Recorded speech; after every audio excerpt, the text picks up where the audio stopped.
Conflicts in Africa have become the daily occurrence. Daily occurrences in many countries, in the sense that almost every African country, apart from the few, there is tension. One wonders, Somalia and Boko Haram, some are because of regime change, purely sponsored by external forces. But 95 to 96% of conflicts in Africa occur through the sponsorship of external darker forces that would like to benefit out of the spoils of war. George Soros stands as one person who has always been and will always be and shall be until the end, a man who sponsors any type of chaos, who does not follow which type of chaos he is sponsoring, as long as it is chaos that can topple a person he hates in Africa. Many African countries are undergoing this pressure, this tension, especially those that are conducting elections and whose timetable for elections seem to be coming in the near future. As a result of that, Africa stands warned, and Africa must stand on alert about the external forces that want to dismember this continent and create heavens of war, create insecurity, create mirage peace that Africans have fought after 66 years of gaining political independence. It is therefore my submission that most African countries, if they don't look at what George Soros is doing, we might have a shocker one morning, one by one African country being pushed out and the leaders being pushed out of power. The events therefore in South Africa, as proved from these detailed undercover operations, they prove that George Soros indeed has a say in South African politics. And therefore, we want to urge Africans and African heads of state and their military and intelligence systems to be careful and watch on the amount of money that is being pumped into their economies, because some of the money could be George Soros money that will end up to bring public disorder in most of the African countries. Thank you very much, viewers.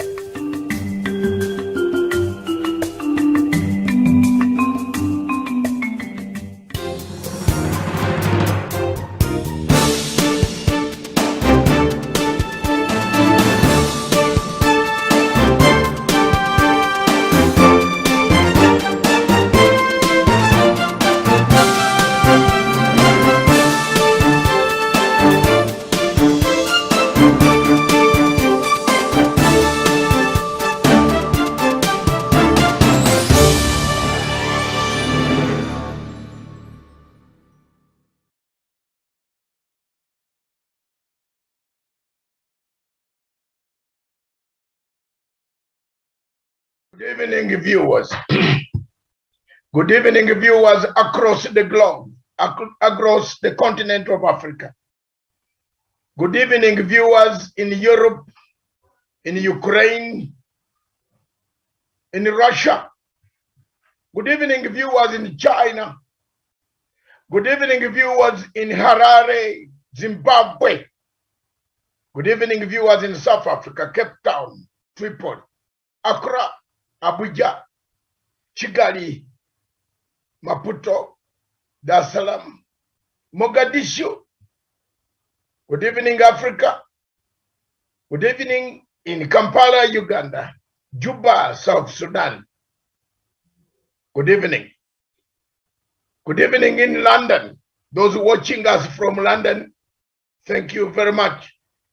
Good evening or good afternoon in London. It's 3 hours. Back is coming to evening, yes.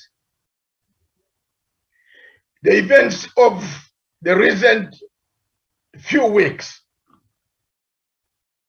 have reignited a debate on what the world must do. This is the Diaspora Dispatches, a program, a show. And if you want to join us, look at our flyer. Just punch in 399-535-8320. It will give you the Zoom number. You come in, make your contribution, discuss, give your views. Wherever you are, whether an opponent, we are not here to make court fines for people or to imprison people who fail to understand. But we are here as a community television to give views, and our views to be used by anybody who is interested in our views. Today, the world, every morning it wakes up, it has a question mark. What will happen to Ukraine? What will happen to Russia? Remember, Russia is a member of the Permanent Five of the United Nations Security Council. This Diaspora Dispatches seeks to find out, to bring to you a topic that is going to blend in what is the behind the scenes. What are the real root causes of this war?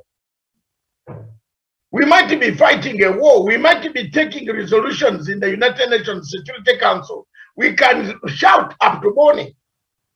But there is a bottom line. And the bottom line is, what is the cause? Viewers, our television station does not shy from sticking out for Africa. African countries are being caught up in a web of lies, lies delivered to them, lies told to them by the people that we feel are telling lies. But nobody has gone to the level of understanding where these lies are coming from and why they are coming. Africa today finds itself in a quagmire state. A quagmire state in the sense that on this continent we have so many wars, but we have never been helped.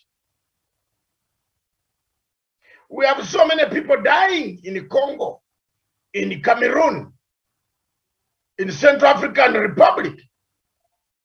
We have so many people dying in Biafra, being butchered, killed. What made us become second citizens in the world? Is it the formation of our continent, Africa? The shape of our African continent? Has it given permission to people to molest us? Has it given permission to people to ignore us?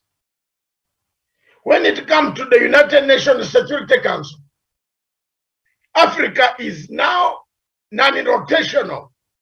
They even look for the words that they give us, non-rotational.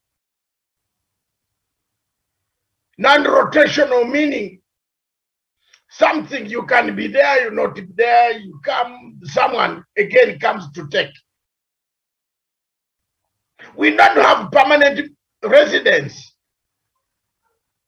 Africa is a continent of refugees. We are refugees in our own United Nations Security Council.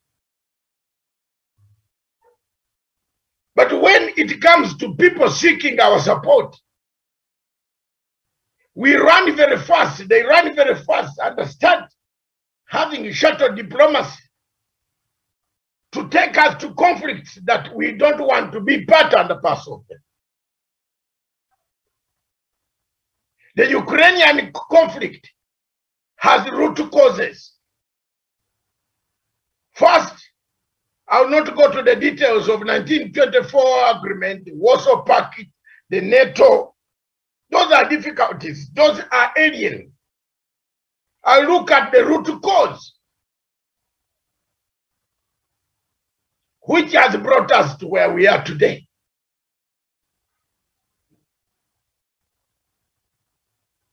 I think most of you know when Russia, the Soviet Union collapsed. Before I bring in my friend, I want to give a background. The collapse of the Soviet Union in 1989 led to formation of several states that were in the Baltic and in Eastern Europe. One of the states that came up was Ukraine, Belarus, and so many states that line up to the Baltic Sea, the Black Sea, and so many other neighboring all those states. But these states had been under the communist state for quite a long time, that they did not cut off their ties so easily. But there came one person, one man who was very shrewd, who did not want to give an opportunity, let it go. And that gentleman was George Soros.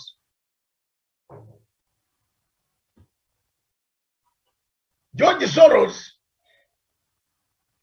was and is the man that we want to discuss this evening. Those who want to know more who George Soros is would like to pick a pen and follow the sequences. Follow the way I am tabling down what has happened. George Soros, an entrepreneur, a man who had cash, a man who had money, decided to tell the Russians that he is able to give a market economy, a capitalist economy.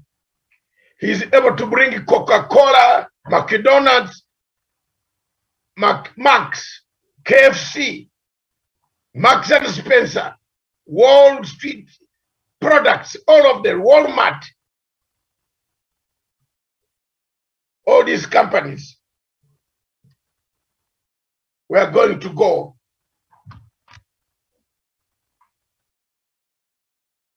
All these companies were going to go and be in Russia. He convinced the Russian leadership by then and managed to go and do business with them. There is nothing wrong with doing business with them, because doing business with a company that you are making profit is not a bad problem. I'm bringing this reason as to why, to tell you why George Soros, the spring, how he managed to get the money, how much money he has obtained, why Russia is still battling, asking for the surrender of Mr. George Soros.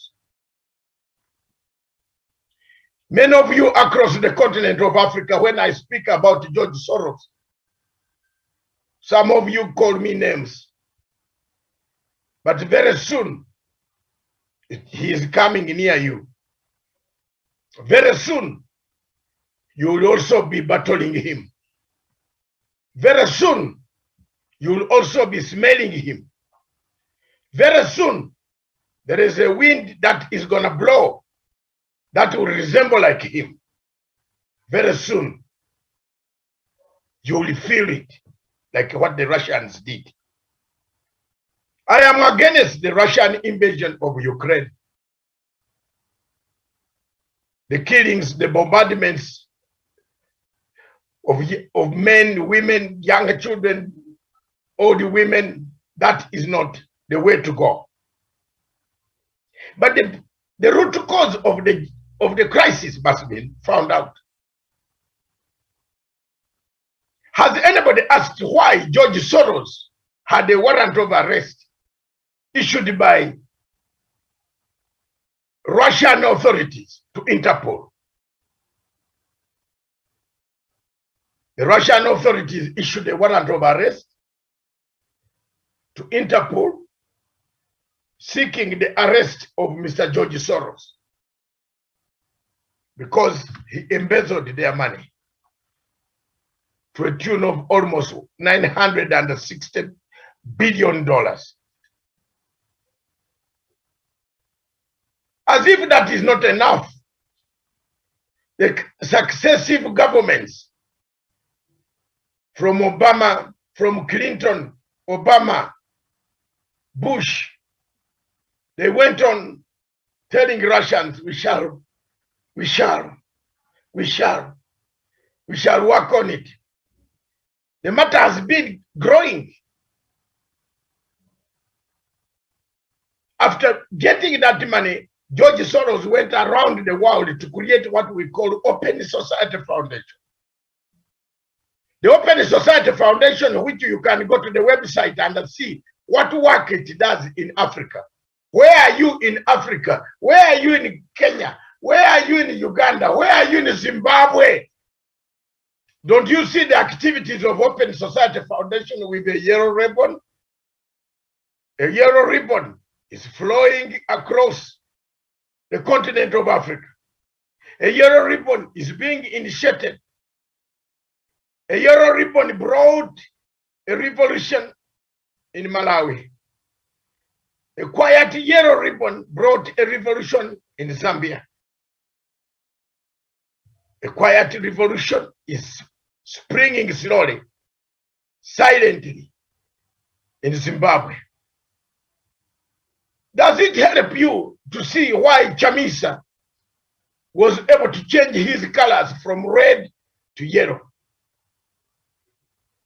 Does it help any Kenyan today in Kenya why the hashtag lower the food prices? Yet food prices everywhere, even in Uganda today, there is a hashtag lower the food prices. The bar of soap in Uganda was 3,500. Today is 8,500 Uganda shillings. And the people are not happy with it because of the economic conditions of the world prices that have floated, have depreciated, the oil prices, and the corona COVID-19. The situation is born in Hungary. Today, the only European other country which is not even bothered about the invasion of Ukraine is Belarus and Hungary, because they know the root cause. He invested in Ukraine. In 2004, November 22nd, an orange revolution occurred in Ukraine. The orange revolution in Ukraine was supported, equipped, supplied, and logistically given money by George Soros Open Society Foundation. You can read this, Google the Orange Revolution, ask for the funders. They will tell you it is George Soros Open Society Foundation.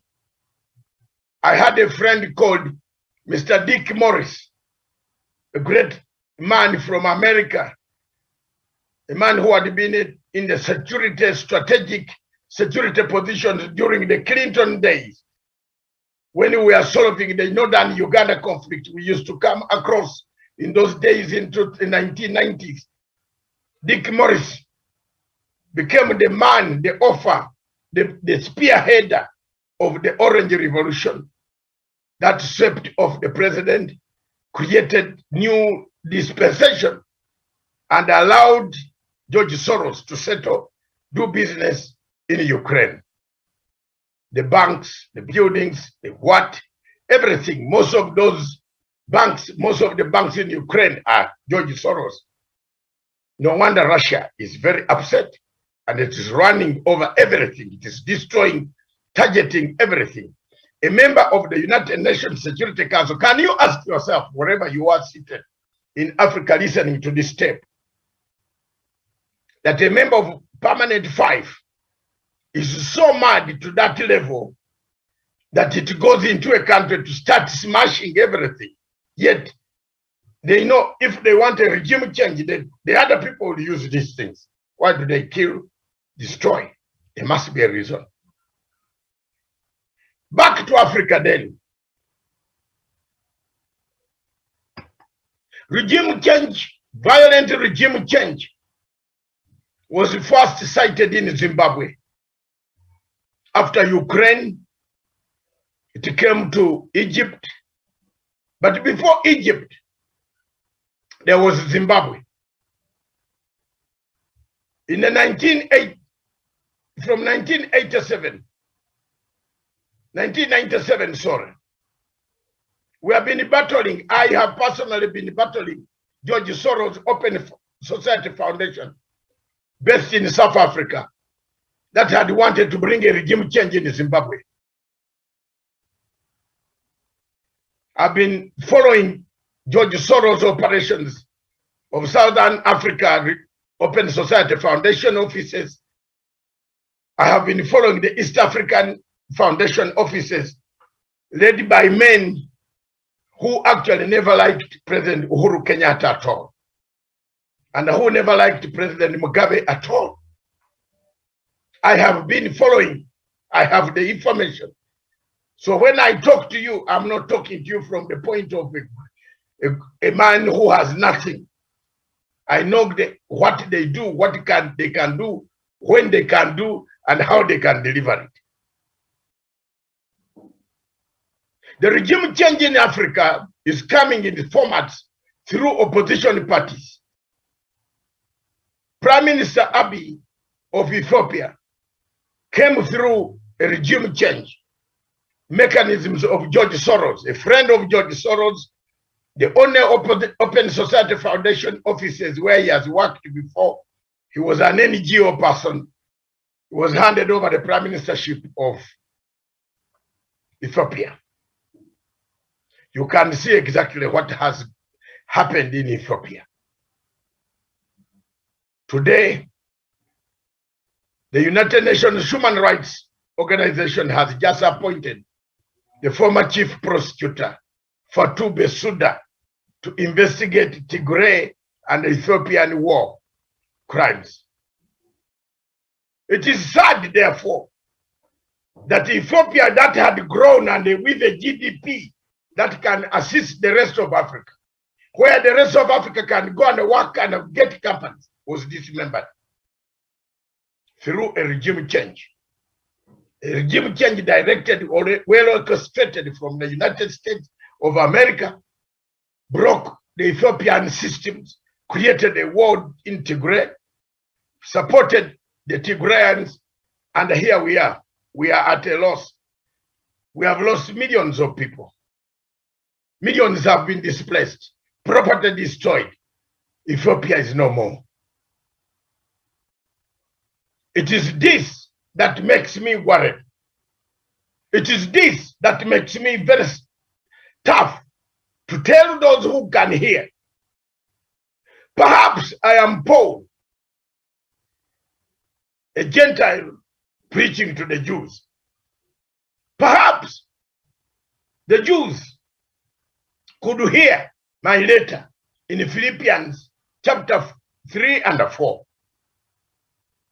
Perhaps you could stand and say, what is this guy talking about? I'm talking about reality, though. Today, as we speak in Kenya,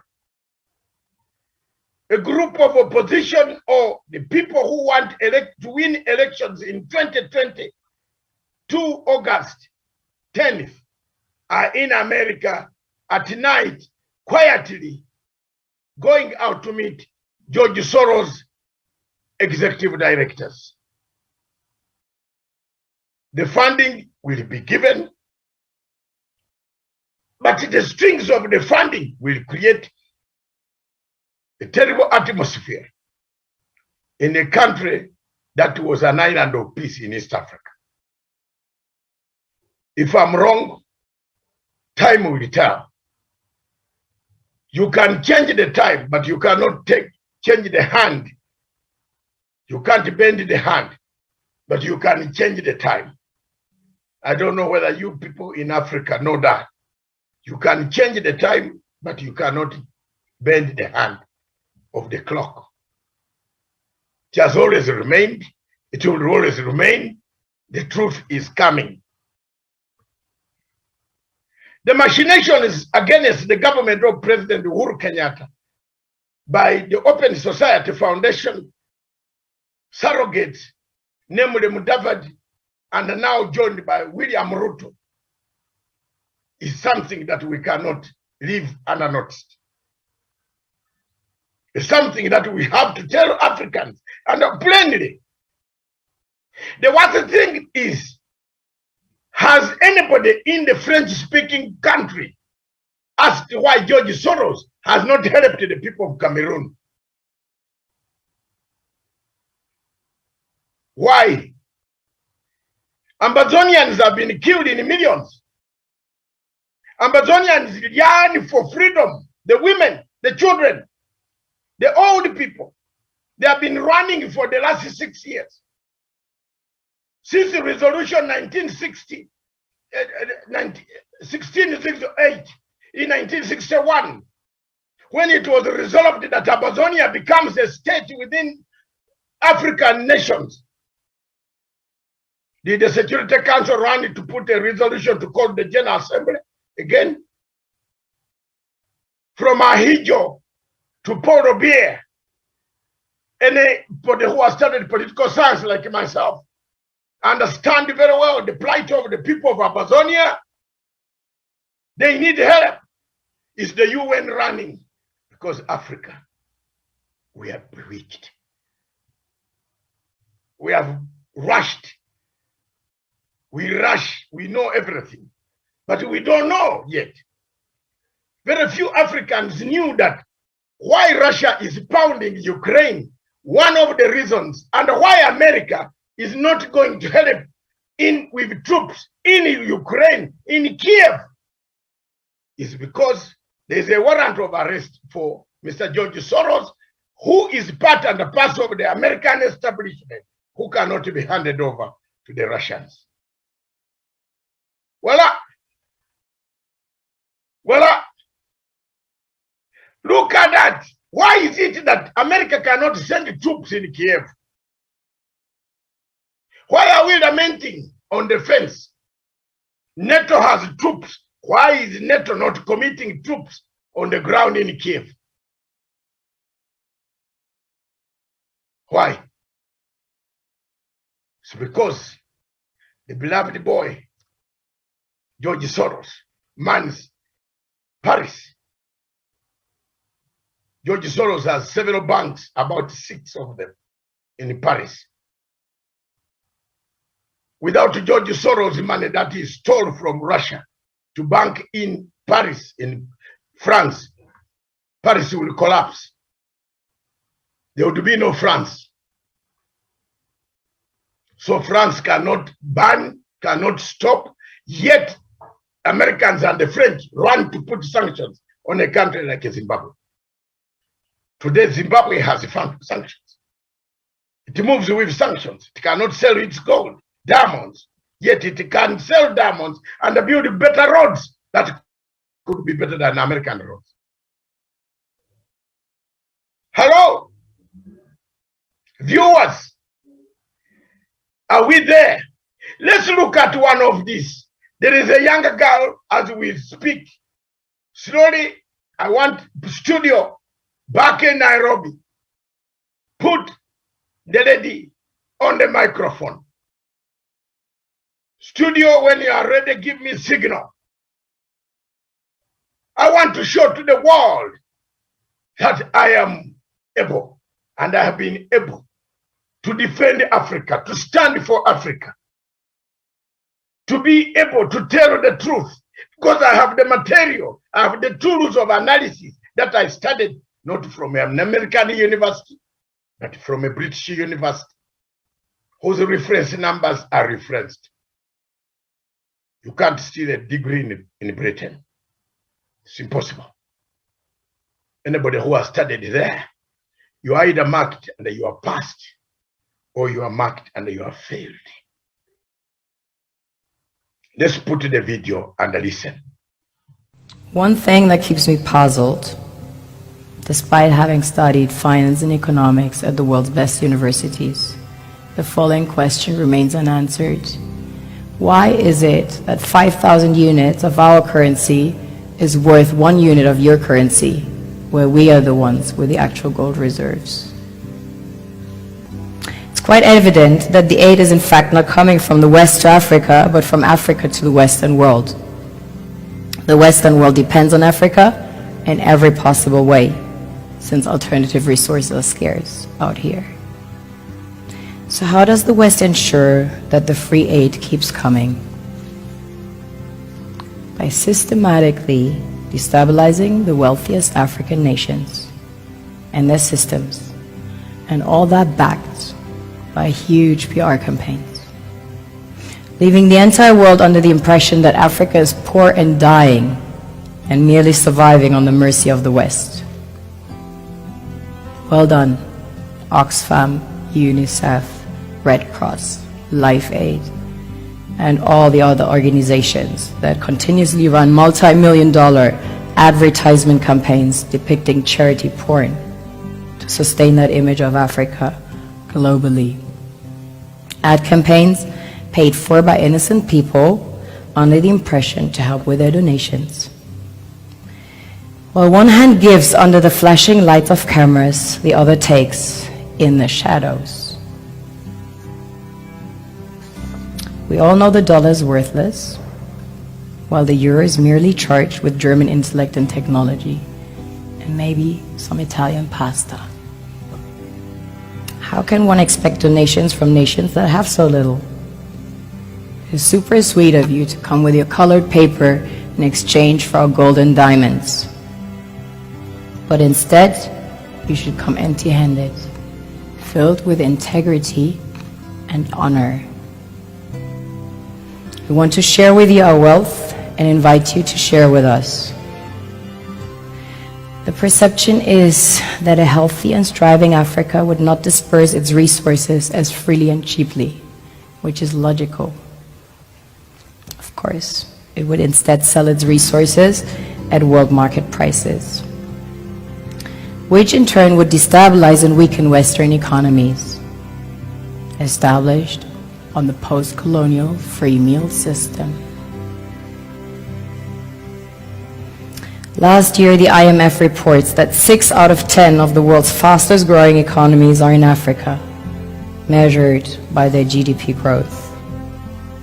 The French Treasury, for example, is receiving about $500 billion year in, year out, foreign exchange reserves from African countries based on colonial debt they forced them to pay. Former French President Jacques Chirac stated in an interview recently that we have to be honest and acknowledge that a big part of the money in our banks comes precisely from the exploitation of the African continent. In 2008, he stated that without Africa, France will slide down in the rank of a third world power. This is what happens in the human world, the world we have created. Have you ever wondered how things work in nature? One would assume that in evolution the fittest survives.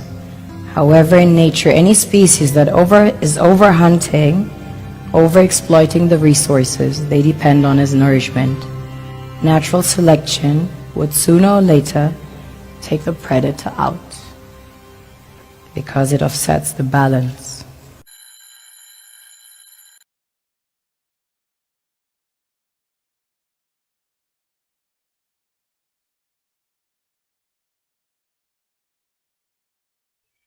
Thank you very much, studio in Nairobi, Kenya. You can see for yourselves what Africa does, what Africa loses, what Africa can do to make sure that we don't fall victims of circumstances of borrowing money from George Soros, like what Chamisa, like what Mudavadi, like what Ruto is doing in America. Like the transfers of money from America to Qatar, telling Qataris companies to wire money into East Africa. This is going to happen, and it is happening. You might dispute, Matang. A few days ago in Zimbabwe, 3 months, I can see my brothers-in-law, Manika, Max from California. Thank you very much for watching. The government captured $6 million. $6 million that had been sent to disorganize, destabilize the government of Republic of Zimbabwe.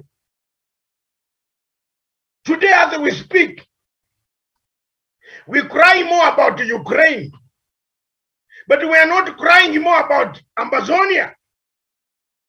We are not crying more about Cameroon. The leader of Amazonia, of Cameroon, comes to commission our football match tournament, flies from Switzerland, and comes to open officially, flies back to Switzerland, comes to close the meeting. That's the life we have. George Soros is coming. George Soros is around here. We have been playing around on conflicts. Look at Nigeria today. It is gone. A giant with no hope for the inhabitants. A giant with nothing to give to the people. A population of 200 million, never to buy goods from Kenya or East Africa or South Africa or Egypt. Most of the Nigerians that you find on a plane are crossing to buy generators to go and make electricity. Yet in 60 years of independence, Nigeria has not linked up electricity from the vast falls, water, hydrogen, everything that they have. What a shame. The people of Nigeria suffer from the difficulties, blackouts. Nigeria produces oil, but where are we? Petrol stations are empty. We cry, we wait for days for fuel to come. Because we are busy trying to talk to George Soros to do this, to do that, to do that.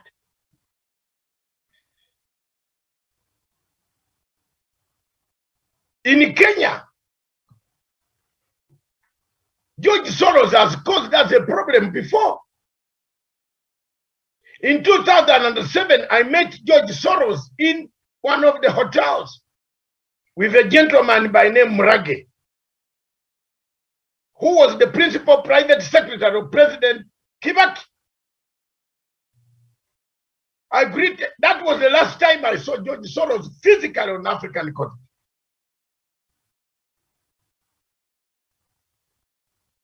No sooner had he left Kenya than a bloodbath occurred. We lost 1,400 people. I was working for Sky News as an African consultant for Sky News. That's how I came to know George Soros, because he wanted an interview with us in Sky News. But the owner of Sky News does not like George Soros. And he rang us from London. He told us, David, don't allow that interview. Those who live in Britain, you have seen the Brexit.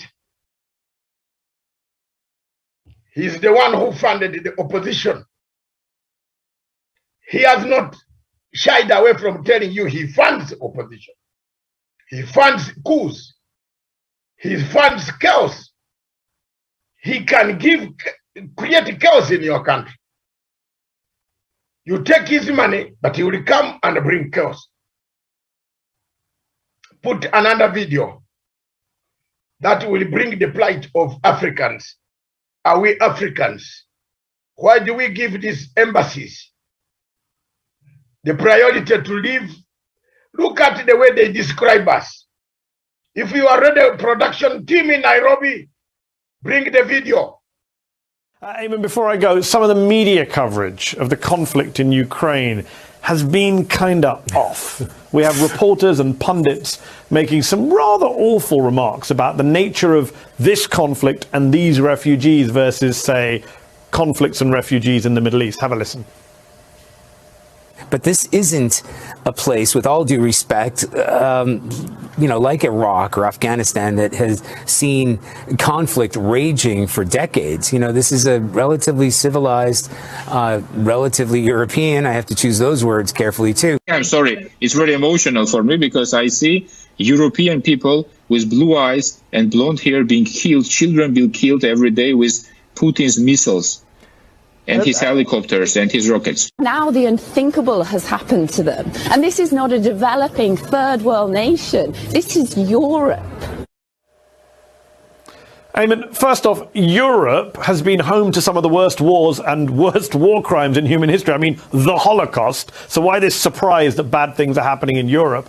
And second, when they say, oh, civilized cities, and in another clip, well-dressed people, and this is not the third world, they really mean white people, don't they? The reason they seem to want us to care more about Ukraine, and we should care about Ukraine, but not because they're white Europeans. That shouldn't be the reason we care about Ukraine. Yeah, no, that's what's so disturbing in all of this. And in fact, not only that, it's trying to make an excuse why the West should get involved and embrace these refugees and help them. Listen, let's be clear. You should encourage and actually help refugees because they are fleeing a war. I don't know if you saw this. There was a op-ed today in the Telegraph. Well, I think we have it. We'll put it up for our viewers to see. This was an op-ed in which the writer, Daniel Hannon, said that these people, the Ukrainians, they're like us. They watch Netflix. They have Instagram accounts. They read uncensored newspaper, and then goes on to say that war is no longer something visited upon impoverished and remote population.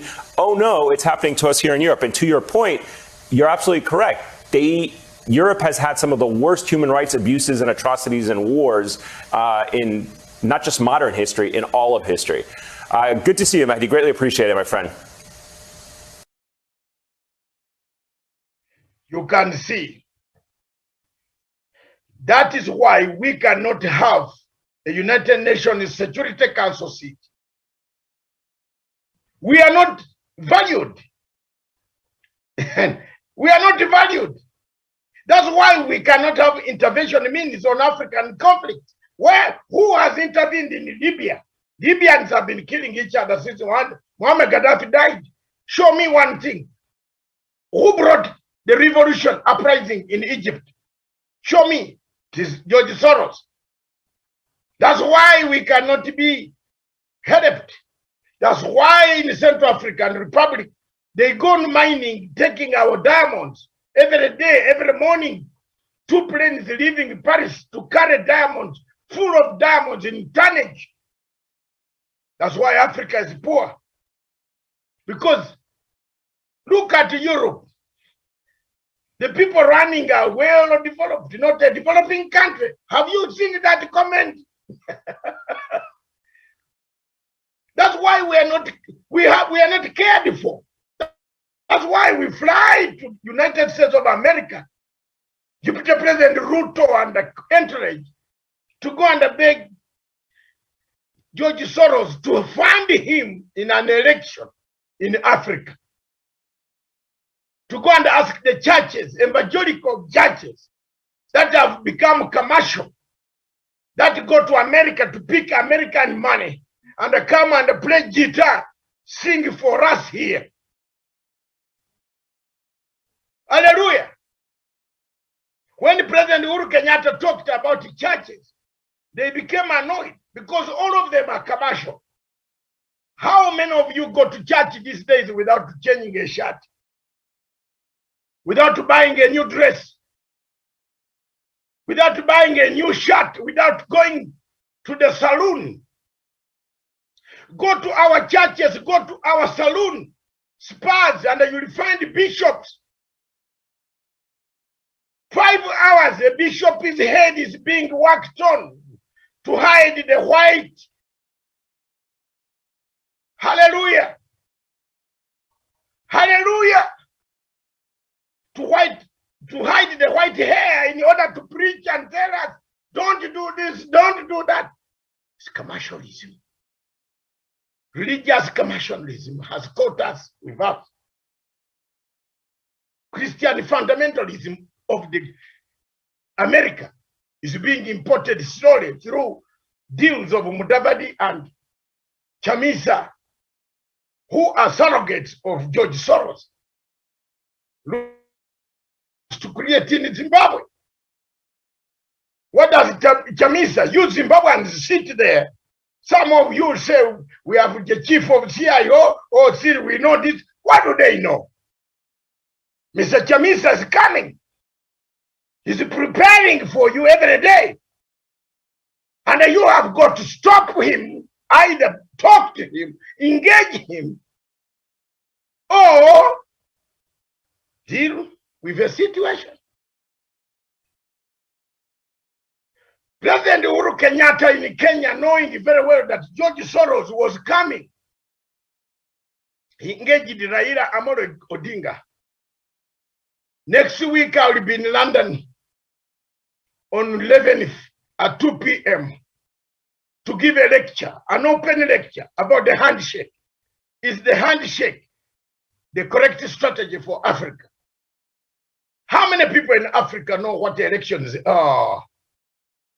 You wake up in the morning, you pay money, you give the Electoral Commission money, you prepare Electoral Commission. The money you pay is preparing to be for you to be beaten. As soon as you vote, you'll be beaten.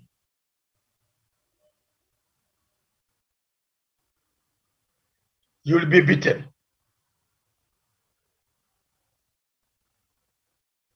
After finishing voting, there will be chaos.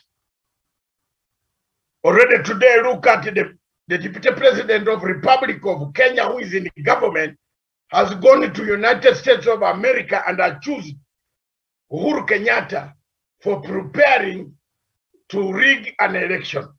Are we bewitched Africans? He was speaking to evangelical members who are collecting money to come and kill us. The money he is collecting from these evangelical churches will destroy Kenya. If I'm wrong, let God help me, Amina. The man is so hungry for power. Chamisa is so hungry for power. Is there no yellow ribbon going around in Zimbabwe security? You Zimbabweans watching me on this television right now, and those who will pick the clip later on, is there no television station, no yellow ribbon? There are plenty of yellow ribbons being sold at a very high price. Who is funding the yellow ribbon? Who is funding the hashtag let's lower the food prices? George Soros, Open Society Foundation. A cursory look at all the offices of Open Society Foundation in Kenya. If you think I'm a madman, go and find out if the directors are in the country today. Tomorrow call me and tell me, Matanga, you are lying. Where are they? They are in New York. What are they doing? They are inking an agreement to bring in money to disrupt this country, Kenya.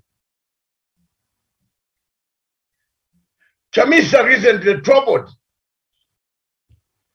He came to Tanzania. What was he doing in Tanzania?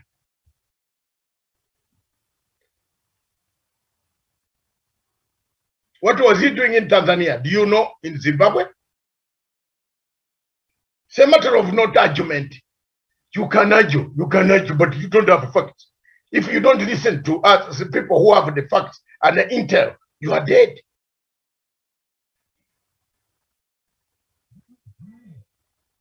The confusion that we have seen in Kenya today, the former president of Tanzania was here. He met Kalonzo, told Kalonzo, no, go and make an argument over this. Kalonzo changed his mind. Didn't he meet the former president of Tanzania? A very good friend of NGOs in Africa. But there is one thing that is taking place as Africa changes, as things change. It looks like Africans are agreeing with Dr. Matsanga that opposition politics in Africa is useless because we don't have opposition in Africa. We have rogue elements disguised as opposition.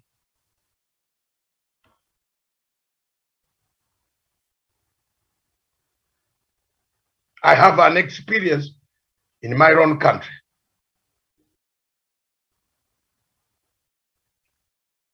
An opposition that has no alternative,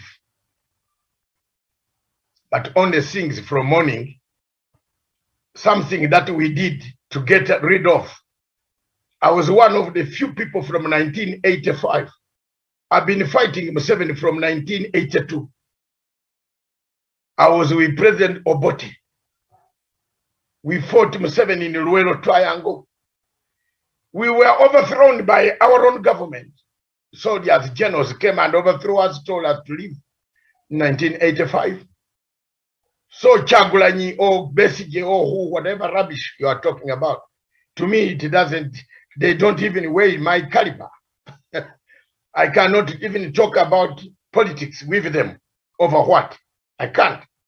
I'm above that because I've seen coups, military coups, overthrowing government, change of government from Lule, Binaisa, Mwanga, Okero until we are thrown out. I have that experience. When I see a regime change, when you say a government, you must be constructive. Africa slowly is changing to a handshake policy. The handshake policy that Uhuru Kenyatta initiated here. That you can quarrel with the opposition, but shake hands with the government, build Africa. That young lady says, we have a lot of potential, but we don't have the unity. I just want to bring in, thank you very much, viewers, top of the hour. I've spoken for 1 hour. I've spoken for 1 hour to give you the guidance. Where do we go from here? Let me cross over to Daniel Sean Wesonga in Nairobi, Kenya. Good evening, Daniel. Yes, sir. Very good evening to you, Dr. Matsanga David. Good evening to our viewers here in Nairobi, Kenya. Good evening to our viewers in East Africa, Africa, and the rest of the world. It is my pleasure to be on the show this evening. I have given you the background. I've given you the sequences. I've given you the root causes. It is up to you now to make a judgment. I am a Gentile speaking to Jews. Remember the letter of Paul to Philippians 3 and 4, when he said, there might come time. Remember Jesus said, don't cry for me, the women of Jerusalem. Cry for your children. Is George Soros slowly creeping into these two countries and other African countries? Your comment. Absolutely, Dr. Matsanga. And of course, you've always known them by their name, their color, and the kind of tactics they use in trying to hoodwink and get their Trojan horses into various countries. So I've been listening to your submission way from when you started talking about Russia and the Ukrainian conflict, and trying to build your case until you trickle it down all the way to Africa, and how he has been interfering in Africa through his Open Society Foundation and the NGO money that has been flowing into the pockets of various African interest groups.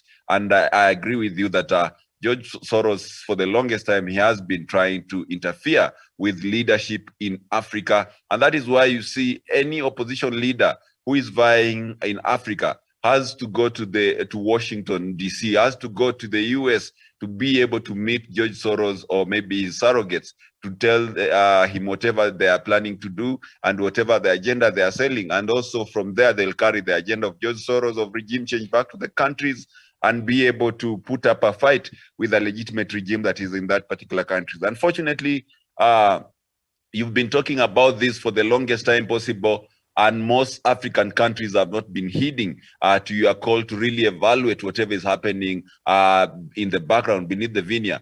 And that has led to collapse of many African states since the first time you talked about around 15 countries or so that were having an impending coup d'etat coming their way.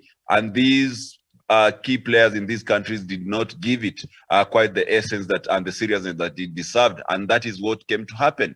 So I'm really, really worried when you bring more of these reports and people seem not to take them seriously and the implications that they are more likely to have on the African continent. We are seeing the conflict already happening in Russia, between Russia and Ukraine, and no one is actually bothering to look at whatever is happening here back at home in Africa. I believe we should not be distracted by whatever is happening between Russia and Ukraine. Rather, we should use it as a basis to actually evaluate also what is happening to Africa, in how is it related to whatever is happening in between Russia and Ukraine.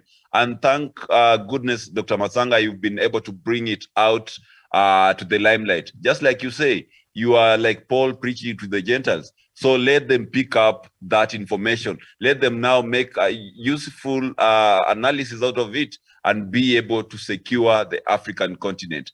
And to answer your question, yes, Dr. Matsanga, of course, I've been listening to you, and I agree with you 101%. Because you are an expert in this, I have no even a single reason why I should doubt whatever intelligence, whatever information you have on George Soros and the Open Society Foundation. So to me, I think it's upon now those stakeholders who are involved in matter securities, those stakeholders who are involved in advising the relevant authorities to take a step and be able to interrogate whatever is happening on the background, Dr. Matsanga. I submit.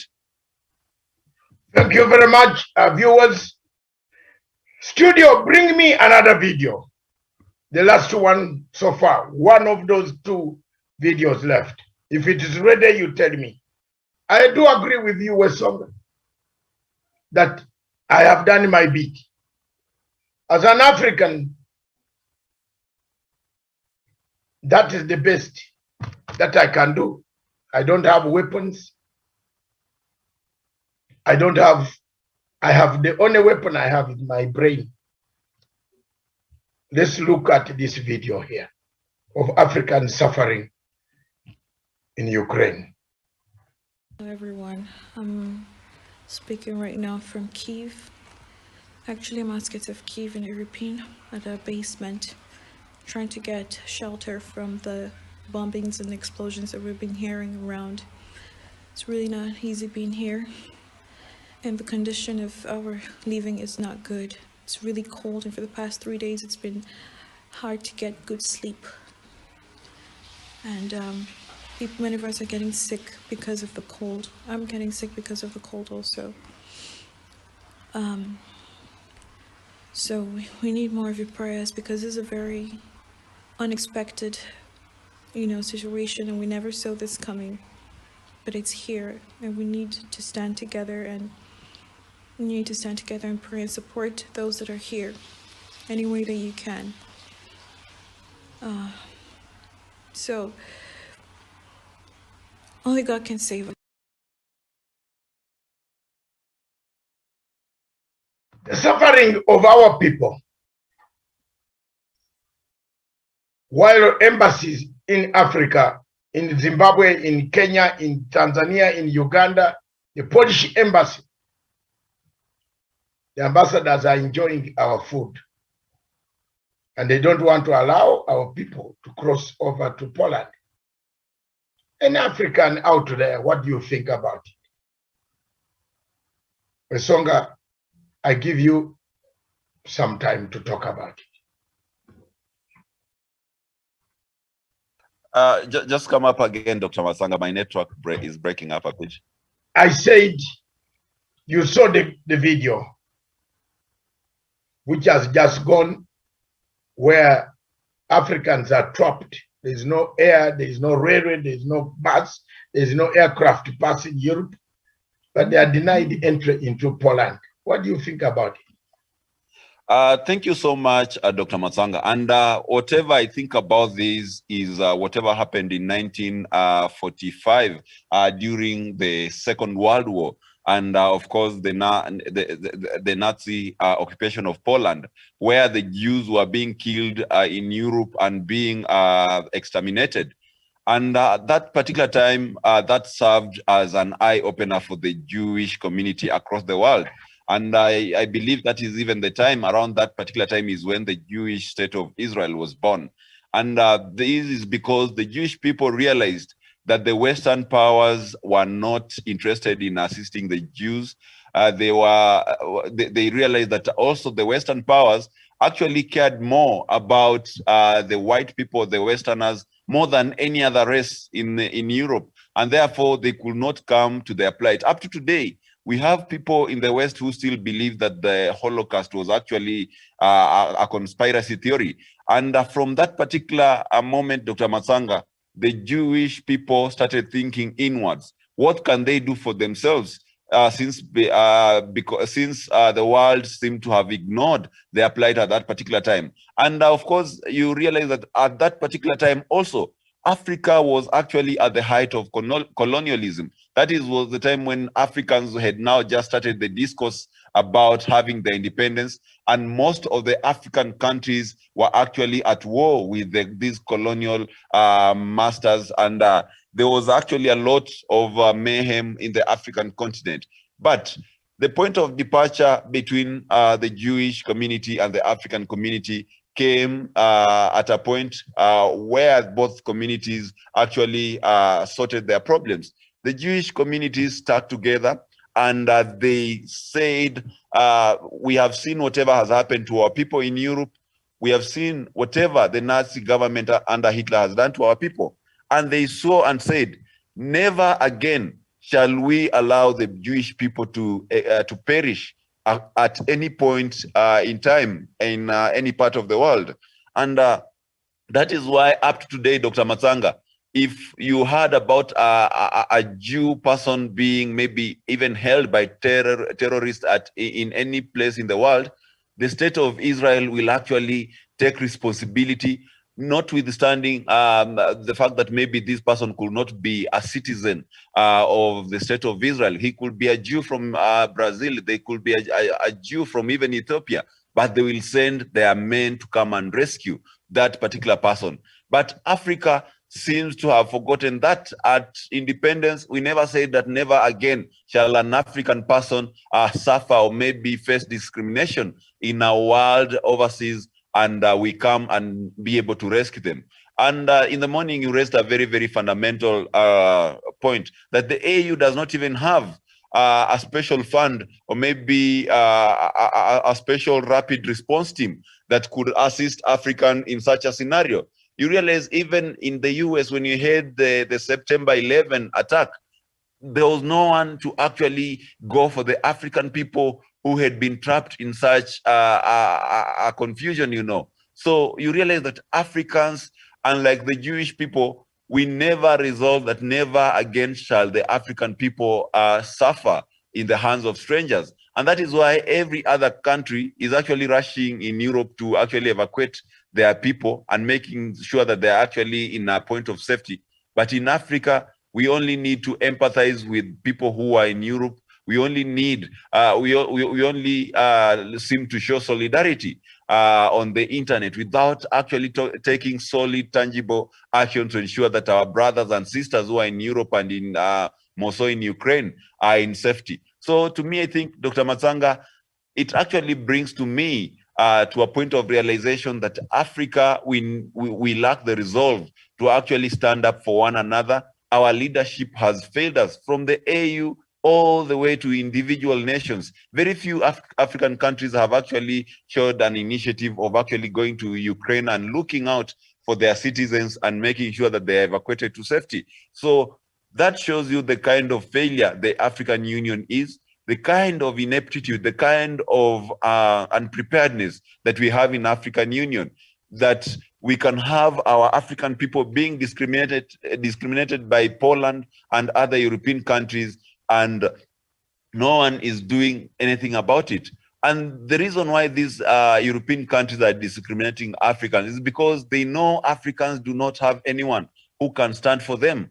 If it were maybe a case of Americans or maybe Israelis or maybe people from the Middle East or even China, you would have seen their countries actually rushing, sending there a plane or even sending a train to pick them from the border between Poland and Ukraine so that they are taken to another country which they have very special kind of bilateral and diplomatic relations with. But that is not happening simply because Africa has not developed a very, very central way of handling diplomacy. The AU has not even put in place a special rapid response unit or maybe a special fund where when any Africa across the globe is found at the center of chaos or maybe crisis, they can simply be rescued back to the continent.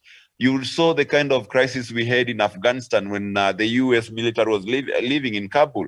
No one, we saw major global democracies like the US, the UK, and the entire EU sending planes to take their nationals from Kabul. But despite Kabul having a sizable number of Africans, we never saw an African country or even a group of African countries coming together and sending a plane to Kabul to be able to airlift the African people who are there. So actually, Dr. Mazanga, this conflict exposes our lack of unity, our lack of resolve to say that never again shall we suffer in a land far away after we attained our independence. It shows lack of preparedness in the AU, and it shows lack of willingness and also capacity and preparedness of various African countries in being able to safeguard the safety of their citizens overseas. I submit, Dr. Masanga. Thank you very much. Viewers, we have said what we can. Those in Zimbabwe, those in Kenya, the authorities, if you need more further information, you can get it. But be on alert. Don't sleep with both eyes closed. Leave one eye open. There is a danger. George Soros is slowly, through the financial muscle, creeping into our countries. Africa might not be the same. There could be violent regime change. If you can see what the tone, as we speak right now, a song at the headline on one of the newspapers in Kenya says that Ruto says, actually let me read it for the all. This is a man who is in the same government, and he is accusing the same government that is in